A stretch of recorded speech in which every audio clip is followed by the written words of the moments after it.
Hello friends, मेरा नाम दुर्गेश तिवारी है और मैंने एक शॉर्ट्स बनाया था जिसमें आप लोगों को बताया था कि टिगरी आईटीबीपी कैंप में मदनगिरी न्यू दिल्ली में कैसे प्रोसेस चल रहा है, उसका कैसे नहीं चल रहा है। उसके बाद भी कई लड़के जो है फ़ोन करके मुझको और मैसेज करके बार बार पूछ रहे हैं, तो मैंने सोचा कि आपको एक डिटेल वीडियो बना के बता दूं। तो ये डिटेल वीडियो ही है, ठीक है। देखिए, सबसे पहले अगर आपको मदनगिरी जाना है और आप दूर से आ रहे हैं, ठीक है, तो आपको नियरेस्ट मेट्रो स्टेशन में आपको बता दूँ साकेत है। ये मेहरौली और बदरपुर रोड पर पड़ता है आईटीबीपी कैंप। साकेत पर आप उतरेंगे मेट्रो स्टेशन पर, वहाँ से 10 रुपये लेगा आपको। वो एकदम जामिया हमदर्द एक हॉस्पिटल है, बहुत बड़ा हॉस्पिटल है और यूनिवर्सिटी भी है इसकी, ठीक है। इसके सामने आप उतरिएगा, इसी के सामने ही जस्ट आईटीबीपी कैंप है, एकदम सामने, ठीक है। 6 बजे रिपोर्टिंग टाइम उस पर लिखा हुआ है मेडिकल के एडमिट कार्ड पर, लेकिन आपको 7 सवा 7 बजे तक आपका एंट्री होता है।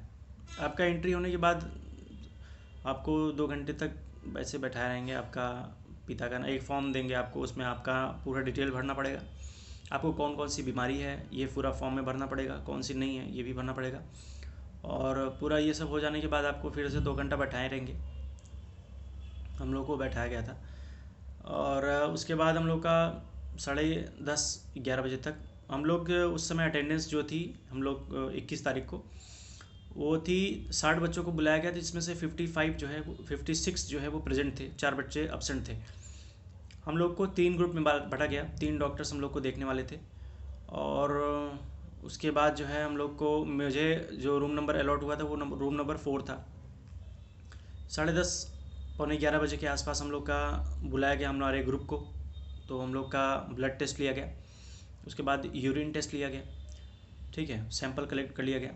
उसके बाद जो है हम लोग को फिर से बाहर बैठा दिया गया। कैंटीन एक था, उसमें कहा गया कि आप लोग जो नाश्ता करना चाहे कर सकते हैं। तो हम लोगों ने, वहाँ कुछ था ही नहीं, समोसा ही था, वही खाना पड़ा। आप लोग पहले से ले करके जाइएगा, क्योंकि वो खाना ठीक नहीं है, मेडिकल का समय है। आप लोग कुछ केला सेब या और कुछ भी फल वल या कुछ बना के घर चले जाए तो ठीक रहेगा। उसके बाद ब्लड टेस्ट और यूरिन टेस्ट के बाद हम लोगों को फिर से एक डेढ़ डेढ़ घंटे बाद बुलाया गया रूम नंबर 7 में, जिसमें हम लोग का आई टेस्ट हुआ। आई टेस्ट जैसा सबका होता है वैसे ही हुआ, और जो चार्ट रहता है वही चार्ट था सबका नॉर्मली। आपसे रैंडमली वो पूछेंगे, ठीक है। ये नहीं पूछेंगे लाइन बाई लाइन पढ़वाएंगे, ऐसा कुछ नहीं है, यार रट के जाने का कोई फ़ायदा नहीं है ज़्यादातर। वो रैंडमली ही पूछेंगे आपसे, रैंडमली आपको बताना भी पड़ेगा। और उनको थोड़ा भी शक होगा पॉइंट बना देंगे, पक्का है। इसलिए ओवर स्मार्ट या स्मार्ट बनने की कोशिश नहीं कीजिएगा। जो आता है बताइएगा, नहीं आता नहीं बताएगा। रिमेडिकल मिलेगा, स्पेशलिस्ट आपसे पूछेगा फिर, ठीक है, वो कन्फर्म है कि पकड़ ही लेगा। इस वजह से थोड़ा सा, अगर आपका मेडिकल है तो 2-3 दिन पहले से मोबाइल वोबाइल चलाना छोड़ दीजिएगा, ठीक है। उसके बाद हम लोग को आई टेस्ट हुआ तो 1 घंटे फिर बाहर ही बैठा रहा। उसके बाद फिर से 3:30 बजे के आसपास हम लोग को फिर से रूम नंबर 4 में बुलाया गया। उसमें डिटेल मेडिकल एग्जामिनेशन, कपड़ा उतार के हम लोग का शुरू हुआ। उसमें हम लोग का सबसे पहले बुलाने के बाद कपड़ा डॉक्टर ने कहा कि उतार दो, हम लोग उतार दिया, अंडरवियर था। उसके बाद हम लोग को सबसे पहले बीपी हमारा चेक हुआ। बीपी चेक होने के बाद मेरा बीपी जो है 120 और 80 एकदम वो था, यही था ही, 120 और 80। डॉक्टर भी सरप्राइज़ हो गया। उसके बाद जो है, जबकि मेरे पीछे 3 लड़के थे, उनका तो 150 के ऊपर ही था तीनों का। और टोटल बीपी में 5 पॉइंट्स बन गए थे, 5 लड़कों का पॉइंट्स बन गया था, उनको रीमेडिकल मिल गया है। तो थोड़ा सा इसके बाद का आप लोग ध्यान दीजिएगा, रीमेडिकल ना मिले केवल बीपी की वजह से। इसके लिए आप ही कर सकते हैं, मैं जो किया था वो बता रहा हूँ आपको। मैं रूम में आ रहा है कौन, जा रहा है कौन, इस पर ध्यान नहीं दे रहा था। मैं बैठा था रूम के सामने, बस ये ध्यान दे रहा था कि मेरा नंबर कौन सा है। और उसके बाद मैं अपना ही मन में गाना अपना गुनगुनाता रहा था। तो मुझको कुछ ज़्यादा उस मेरा बीपी वीपी कुछ बढ़ा नहीं, हार्ट बीट बढ़ा नहीं। और हार्ट बीट फिर उसके बाद नापा गया, हार्ट बीट भी मेरा नॉर्मल ही था, उसमें मुझको पॉइंट नहीं मिला, ना बीपी में मिला। बॉडी चेकअप हुआ, हैंड का पोजीशनिंग देखा गया, उंगली का पोजीशनिंग देखा गया, नॉकनी चेक किया, फ्लैट फुट चेक किया।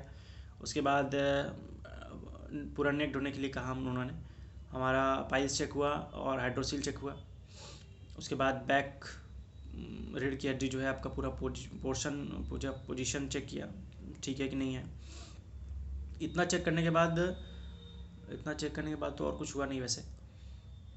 हम हाँ इतना चेक हुआ, उसके बाद हम लोग को बाहर भेज दिया गया। बाहर से हम लोग फिर चले गए, नेक्स्ट डे आए। नेक्स्ट डे हम लोग का बचा क्या था कि केवल चेस्ट एक्सरे बचा था। चेस्ट एक्सरे हम लोग को फिर से हॉस्पिटल में, मेरे हिसाब से उसकी व्यवस्था नहीं थी या मशीन ख़राब थी, तो हम लोग को सफदरगंज हॉस्पिटल है उसके पीछे एक गोयल MRI करके है, तो वहाँ पर हम लोग का चेस्ट एक्सरे करवाया गया।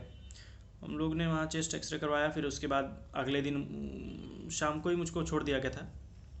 नेक्स्ट डे 23 को हम लोग को रिज़ल्ट के लिए बुलाया गया, 4 बजे बुला दिया गया था। रिज़ल्ट 6:30 बजे दिया गया और 6:30 बजे शुरू किया। उस दिन 20 वालों का रिज़ल्ट भी मिलना था। 20 वालों का रिज़ल्ट मिला, उसमें 25 लड़कों को रीमेडिकल मिला और 21 वालों को रिज़ल्ट मिला, तो उसमें भी 25 के बाद मतलब 27 लड़कों को रीमेडिकल मिला। 21 वालों को, 18 वालों में 24 लड़कों को रीमेडिकल मिला था। तो रीमेडिकल मिल रहा है, बच्चे थोड़ा सा नर्वस हो जाते हैं, अपना BP बढ़ा लेते हैं। हर जितने लड़कों को बुला रहे हैं उसमें से 5 से 6 लड़कों को हर ग्रुप के BP में पॉइंट बन रहा है, तो आप लोग ऐसा ना करें, रिक्वेस्ट है। BP में कम से कम पॉइंट ना बनवाएं। बाकी पॉइंट डिफेक्टिव विज़न में मिल रहा था, कलर ब्लाइंडनेस में मिल रहा था, और कई लोगों को लंग्स में इन्फेक्शन था उसमें मिल रहा था, ये सब था। और तो कुछ खास नहीं है। रीमेडिकल के लिए फिर आपको अगले दिन जाना पड़ेगा, और उसमें फिर एक दिन बाद उसके भी आपको फिर से रिज़ल्ट उसका मिलेगा। रीमेडिकल अगर आपका मिल गया तो 5 दिन लग जाएगा कम से कम, और नॉर्मल अगर आप पास हैं तो 3 दिन लगेगा। 23 तारीख को हम लोग का रिज़ल्ट सुना दिया गया। 23 तारीख को 24 तारीख को मेरा PCS का पेपर था और 7:30 बजे मुझे रिज़ल्ट मिला। मुझे फिट किया गया, मैं पास हो गया मेडिकल में। मैं 7:30 बजे ITBP कैंप डिग्री से मैं निकला। मेरी ट्रेन थी बनारस के लिए, बनारस मेरा PCS का पेपर था, वहीं पे मेरा घर भी है। तो मेरी ट्रेन तो छूट गई, दूसरी ट्रेन स्वतंत्रता सेनानी थी, वो पकड़ा। मैं सुबह 8:45 बजे पहुंचा, अपना PCS का पेपर दिया। और वहाँ पे नेट नहीं चल रहा था, नहीं तो मैं 2 दिन पहले ही वीडियो आपको बना के अवेयर कर दिया था पहले ही, लेकिन नहीं चल पा रहा था। तो मैं आज दिल्ली आया हूँ, तो आज ही वीडियो में आपके लिए बनाया। और भी कोई क्वेरीज रहेगी, मेरा नंबर इसमें है, कमेंट में फ़ोन मुझे कर दीजिएगा, आप लोग पता कर सकते हैं। और कोई वैसा ज़्यादा वो नहीं रहेगा तो आप मुझको कमेंट कर सकते हैं, मैं आपका आंसर ज़रूर दूंगा, ठीक है। और एक रिक्वेस्ट है आपसे कि इसको शेयर और लाइक कमेंट ये भी कीजिएगा, सपोर्ट कीजिएगा मुझे थोड़ा सा। Thank you.